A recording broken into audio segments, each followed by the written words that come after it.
Hello student, आप सभी का हमारे यूट्यूब चैनल में एक बार फिर से स्वागत है। और हम लेकर आ गए हैं 8th ग्रेड अभ्यास पुस्तिका गणित कक्षा 6 का अध्याय 2। और हमारा अध्याय 2 है पूर्ण संख्याएं। तो हम आप सभी को बता दें, प्राकृत संख्याएं वो होती हैं जिनका प्रयोग हम गिनती के रूप में करते हैं, अर्थात गणन संख्याओं के रूप में जिनका प्रयोग किया जाता है वो हमारी प्राकृत संख्याएं होती हैं। जैसे 1, 2, 3, 4, 5, 6 और ये संख्याएं कहाँ तक जाती हैं? अनंत तक जाती हैं। फिर आ जाती है पूर्ण संख्याएं। अगर प्राकृतिक संख्याओं में 0 और शामिल कर दिया जाए तो ये संख्याएं पूर्ण संख्याएं बन जाती हैं। और पूर्णांक वो संख्याएं होती हैं जिनमें हम ऋणात्मक संख्याओं को भी शामिल कर देते हैं तो वो संख्याएं पूर्णांक बन जाती हैं। तो इस तरह से ये कुछ महत्वपूर्ण तथ्य दिए हुए हैं जिन्हें आप सभी को अवश्य पढ़ लेना है। अब आ जाते हैं अपने प्रश्नोत्तरी पर। तो यहाँ दिया हुआ है, प्रश्नों को पढ़कर दिए गए विकल्पों में से सही उत्तर चुनकर लिखिए और सामने दिए गए सही घेरे को भरिए। तो हमारा प्रश्न नंबर 1 है, संख्या 1, 2, 3, 4, 5 ... गिनने वाली संख्याओं को क्या कहते हैं? तो अभी बताया है, गिनने वाली संख्याओं को हम प्राकृत संख्या कहते हैं। तो हमारा ऑप्शन भी सही है और हम इसको इस तरह से फिल कर देंगे। फिर हमारा प्रश्न नंबर 2 है, निम्न में से कौन सा परिभाषित नहीं है? ऑप्शन डी है 2 + 0, 0/2, 2 × 0 और डी है 2/0।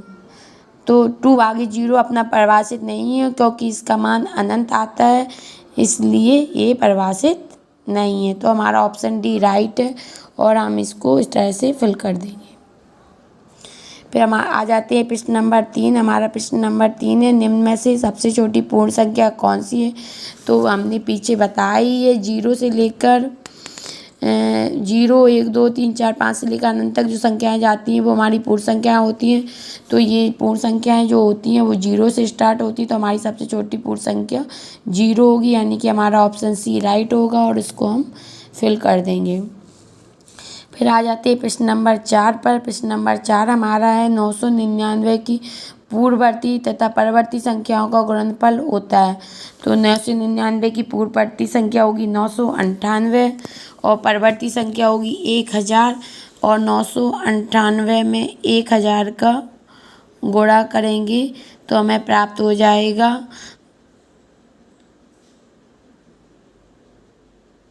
9,98,000। तो हमारा जो ऑप्शन बी होगा वो राइट होगा और हम उसको लिख देंगे और इधर बी ऑप्शन को फिल कर देंगे। फिर आ जाते हैं प्रश्न नंबर 5 पर। तो हमारा प्रश्न नंबर 5 है, सबसे छोटी पूर्ण संख्या और उसकी परवर्ती संख्या का गुणनफल सदैव होता है। तो हमारी सबसे छोटी पूर्ण संख्या पता ही है 0 है और उसका परिवर्ती 1 होगा। 0 और 1 का गुणनफल करेंगे, गुणा करेंगे तो 0 आ जाएगा और हमारा ऑप्शन बी राइट होगा और उसको हम फिल कर देंगे। इस तरह से आपको इन प्रश्नों को सॉल्व कर देना है और इस तरह से इन्हें फिल कर लेंगे। फिर आ जाते हैं अपने प्रश्न नंबर 6 पर। तो प्रश्न नंबर 6 हमारा है, ऐसी प्राकृत संख्या बताइए जिसका पूर्ववर्ती नहीं है। तो एक ऐसी प्राकृत संख्या है जिसका कोई पूर्ववर्ती नहीं है, तो इसका आंसर 1 होगा और हम इस तरह से इसको लिख देंगे। फिर आ जाते हैं प्रश्न नंबर 7 पर, पूर्ण संख्याओं के कोई 2 उपयोग लिखिए। तो पूर्ण संख्याओं के उपयोग लिख देंगे। नंबर 1 होगा तापमान मापने में और दूसरा लिख देंगे लंबाई, दूरी या ऊंचाई मापने में। तो इस तरह से इसको हल कर लेंगे। फिर हम आ जाते हैं प्रश्न नंबर 8 पर और प्रश्न नंबर 8 हमारा है, संख्या 998 के बाद की अगली 3 प्राकृत संख्याएं लिखिए। तो 998 के बाद आता है 999, 999 के बाद 1000 और 1000 के बाद आता है 1001। तो इस तरह से हम इसको लिख देंगे। फिर आ जाते हैं प्रश्न नंबर 9 पर, और प्रश्न नंबर 9 हमारा दिया हुआ है, किसी रेडीमेड कपड़े बनाने की फैक्ट्री में एक वर्ष में 2,16,315 कमीजें, 1,82,736 पतलूनें तथा 58,704 जैकेटें बनाई गई। तीनों प्रकार के कुल कितने वस्त्र बनाए गए? तो ये सीधा दिया गया है, हमें इसमें जोड़ करना है। तो लिख देंगे तीनों प्रकार के कुल वस्त्र बराबर तीनों संख्याओं को लिख देंगे और उनका जोड़ कर देंगे और हमारा यहाँ उत्तर आ जाएगा 4,57,755।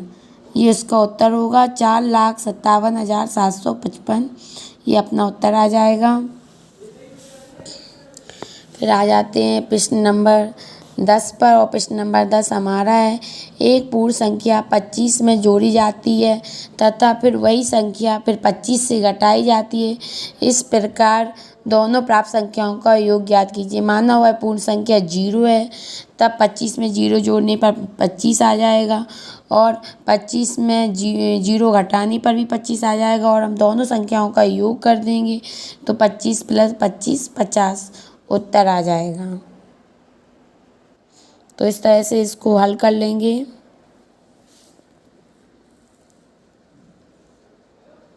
फिर आ जाते हैं प्रश्न नंबर 11 पर, और प्रश्न नंबर 11 हमारा दिया हुआ है, 2 अंकों की एक ऐसी संख्या ज्ञात कीजिए जिसकी पूर्ववर्ती संख्या 1 है अंकी हो, जिसकी पूर्ववर्ती संख्या 1 अंकी हो।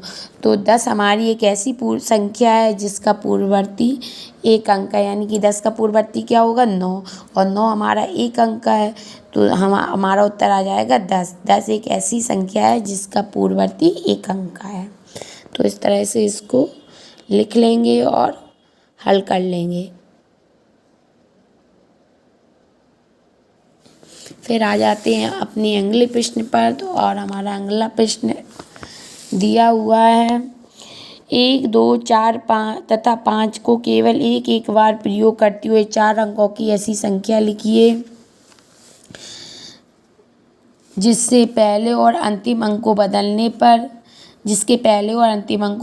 पर वह 4 से पूरी तरह विभाजित हो जाए। तो हम ये संख्याएं बना लेंगे, 2, 1, 5, 4, 2, 4, 1, 5, 2, 4, 5, 1, 2, 5, 1, 4, 4, 1, 2, 5 और 4, 5, 2, 1। तो इनको हम 4 काटेंगे, इनका अंक बदलकर इनको अगर 4 से हम काटेंगे तो यह 4 से पूरी तरह से विभाजित हो जाएगा। तो हमारी संख्याएं ये रहीं, स्क्रीन पर दिखाई दे रही हैं, आपको इस तरह से इनको लिख लेना है।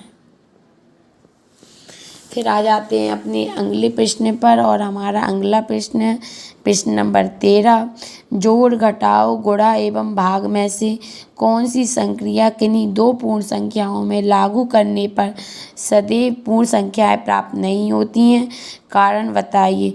तो घटाओ एवं भाग की जो संक्रियाएं लागू करने पर पूर्ण संख्याएं प्राप्त नहीं होती, लिख देंगे घटाओ एवं भाग की संक्रियाएं लागू करने पर पूर्ण संख्याएं प्राप्त नहीं होती हैं।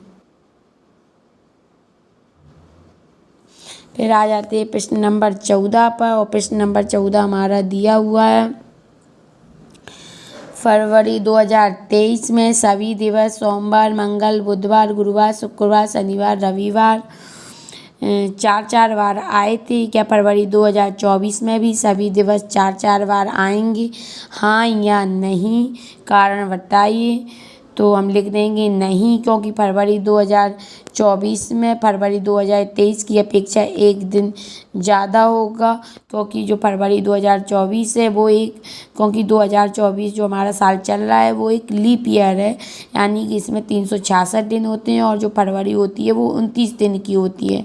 तो इसको हम इस तरह से लिख देंगे नहीं, क्योंकि फरवरी 2024 में फरवरी 2023 की अपेक्षा एक दिन ज़्यादा होगा, क्योंकि 2024 एक लीप ईयर है। अब आ जाते हैं अगले प्रश्न पर, और अगला प्रश्न हमारा प्रश्न नंबर 15 है, अंकों 1, 7, एवं जीरो का उपयोग करते हुए अधिकतम मूल्य निर्धारित कर रुपयों में लिखिए जिससे आप अपनी गुल्लक में डालना चाहते हैं। प्रत्येक अंक का उपयोग एक ही बार किया जा सकता है। तो अधिकतम मूल्य होगा तो पहले हम सबसे बड़ा अंक लेंगे तो 7, फिर उससे छोटा 1, फिर सबसे छोटा 0, तो सीधे से एक संख्या बन जाएगी, वो हो जाएगी 710। तो हमारा अधिकतम मूल्य होगा 710 रुपये। तो हम अपनी गुल्लक में सबसे अधिक मूल्य डालना है, अधिकतम मूल्य निर्धारित कर रुपयों में लिखना है और उसे गुल्लक में डालना है। तो हम लिखेंगे 710 रुपये हम अपनी गुल्लक में डालना चाहेंगे। तो इस तरह से हम अपने सारे प्रश्न सॉल्व कर लेंगे।